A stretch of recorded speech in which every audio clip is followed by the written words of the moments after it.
few years back, Michael Carneal walked into Heath High School where he was a student, and he shot 3 other students, well, shot 4, who were in a prayer group at the time. They were praying at the time, and he just opens fire on them. He killed 3 and wounded 5. Wounded 5. One girl's still in a wheelchair. Oh, yes. And Michael Carneal pled guilty to all of this, probably to avoid the death penalty. But now he wants to take that back. What is his standing on? What is his? Well, they're having a hearing down in Paducah in federal court, and he's saying that he was mentally ill at the time and couldn't legally accept responsibility for that by pleading guilty, and wants to withdraw his guilty plea. I think he probably this all occurred in 1997. I think he's probably tired of being in prison, and he's looking for a way to get out. And it, you know, Don, it just goes. We talked to our friend Don Turpin, and he talked about how it never ends.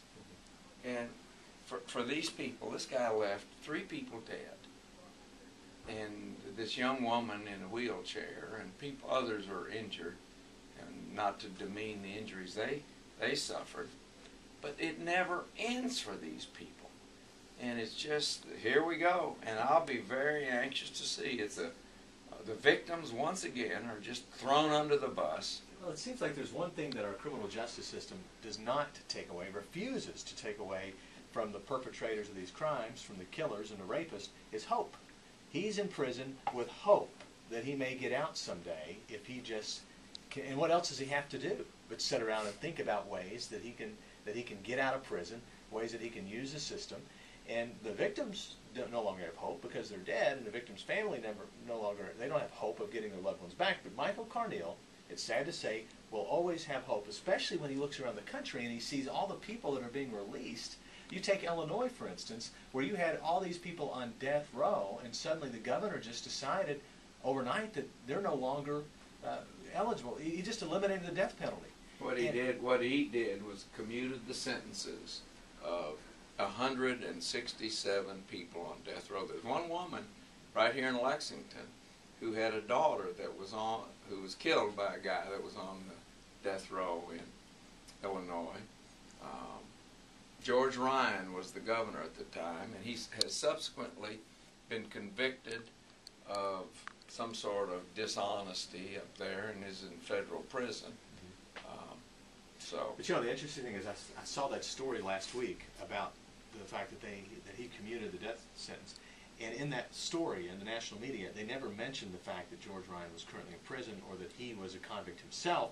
They were just basically in their own way praising the fact that he stood up because of all the corruption in the system up there, and let all these people off, and let the games begin, because you know these folks that are on death row, that's not going to be enough. Now they're going to start whatever appeal process they can to get out of prison, and some of them will get out of prison, guarantee it. Some of these people who were convicted and were sentenced to death in Illinois, were supposed to die, will get out of prison. They'll find some technicality in some case somewhere, and I guarantee you that someone will walk out of there. Well, the real concern is that will happen, and that they'll do it again. And there have been a number of them that have. And remember, to even get on death row, you have to do the most heinous of things. That's right. You have to rape and kill, or kill multiple people, or rob and kill. You don't get there for just killing. You don't get there for premeditated murder, like everybody believes you would, because common sense would dictate that. You have to be absolutely evil to get there. That's what we think. Well, there's been a lot going on in town, and I want to go through a number of topics with you today and get your comment from the law enforcement perspective. We've created a group we call the Dirty 30. The Dirty 30 is actually 37, but it... 30 rounded out. No, Dirty 30 sounds good as opposed to Dirty 37. So we just said Dirty 30. Showbiz. It's showbiz. Is it? Yeah. Well, you would know. But we all of a sudden have one of our members of the Dirty 30 that's has been sent back to prison. Now, what's the Dirty 30?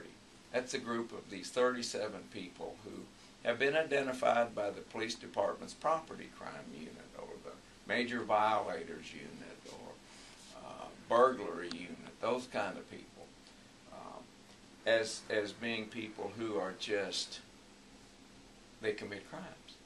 That's what they do. Prolific criminals. Yeah, repeat offenders. Yeah, repeat offenders. And we just have gotten recently our statistics on the repeat offenders. So let me tell you quickly, because I know you're crazy about statistics here. On the radio, they work really well. Yeah. But over 15 years, we've been prosecuting people, repeat offenders, they're called persistent felony offenders. That's a charge. That's for repeat offenders. And in 15 years, we've prosecuted almost 3,700 of those outlaws. That group has criminal convictions of almost 50,000 crimes. 50,000 criminal convictions. Now, what's the difference between, why do I make a distinction about convictions? 50,000 convictions versus crimes they commit. You see, they commit a heck of a lot more crimes than they're convicted of. You know that. You were in the burglary unit as a detective once. You catch a burglar, and typically have they just committed one burglary? No. How many? What's the deal? Had one guy, 167 that he committed. Yeah. And he took us around almost every one of them.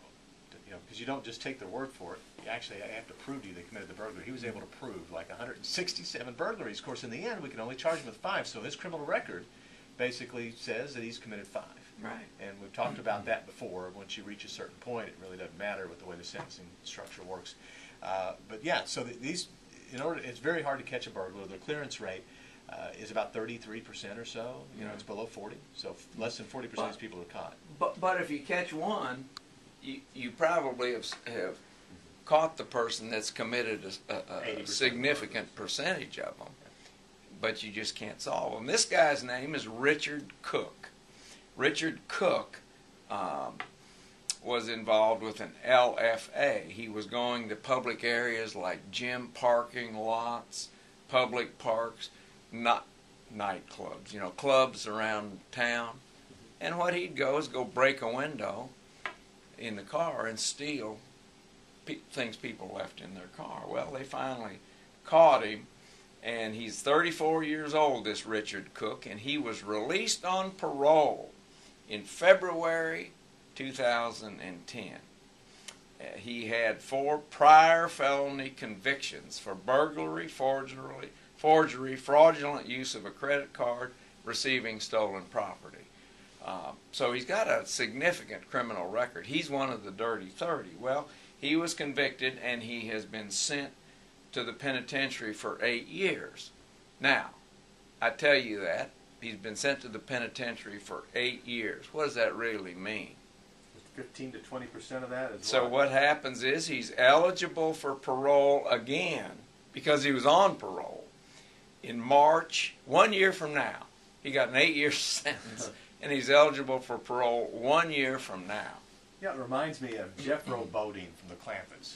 Remember him, how he'd do his math, knot, carry the knot, double knot, whatever, and he'd come up with a figure. My dad was telling me about that program. You get 8 years, and by the time they do the calculations, it turns into 1 or maybe 8 months. I really don't know how